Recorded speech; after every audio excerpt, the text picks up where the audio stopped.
Dinas Tenaga Kerja dan Transmigrasi Provinsi Maluku berencana pada tahun 2019 akan melaksanakan program transmigrasi pada Kabupaten Maluku Tengah di 2 lokasi berbeda. Kepala Dinas Nakir Trans Provinsi Maluku AM Tuasikal kepada DMS Media Group mengatakan, Nakir Trans Provinsi Maluku saat ini tengah fokus pada 2 lokasi di Kabupaten Maluku Tengah untuk dijadikan kawasan bagi penempatan transmigran baru yang direncanakan akan berjalan pada tahun 2019 mendatang. Kedua lokasi tersebut, kata Tuasikal, salah satu pada lokasi Desa Sepa, di mana sebelumnya sudah dilakukan berbagai analisa dan evaluasi dan telah disetujui oleh Bupati Maluku Tengah dengan mengeluarkan SK penetapan termasuk juga pelepasan lahan dari Dinas Kehutanan dan desa setempat untuk dijadikan unit pemukiman transmigrasi baru di 2019 nanti. Saat ini rencana tersebut masih dalam proses untuk dikeluarkan SK Gubernur dan selanjutnya dikirim ke Kementerian Tenaga Kerja dan Transmigrasi Republik Indonesia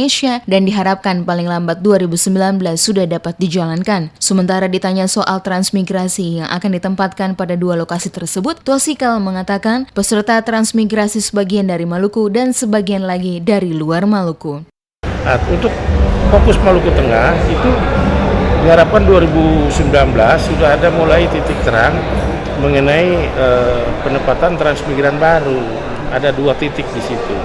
Di Sepa sama apa satu lagi itu 2 titik itu sudah ada persetujuan penempatan dari bupatinya sudah keluar, sudah dianalisa, sudah dievaluasi bahwa dua titik itu sebagai unit pemukiman transmigrasi baru nanti. Karena sekarang ini sedang berproses di kementerian.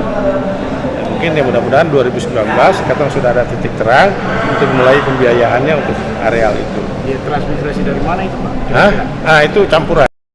Pihaknya juga menggelar rapat evaluasi pembangunan ketenagakerjaan dan ketransmigrasian yang bertujuan melakukan pemantauan dan evaluasi pelaksanaan pembangunan ketenagakerjaan dan ketransmigrasian di Provinsi Maluku yang telah berjalan. Dikatakan Tuasikal, evaluasi terhadap penyelenggaraan pembangunan ketenagakerjaan dan ketransmigrasian di Provinsi Maluku merupakan hal yang prioritas untuk mengetahui sejauh mana perkembangan pelaksanaan program dan kegiatan, termasuk mensinergikan dan menyatukan persepsi dalam menjawab berbagai permasalahan dan tantangan pembangunan ketenagakerjaan dan ketransmigrasian di Provinsi Maluku.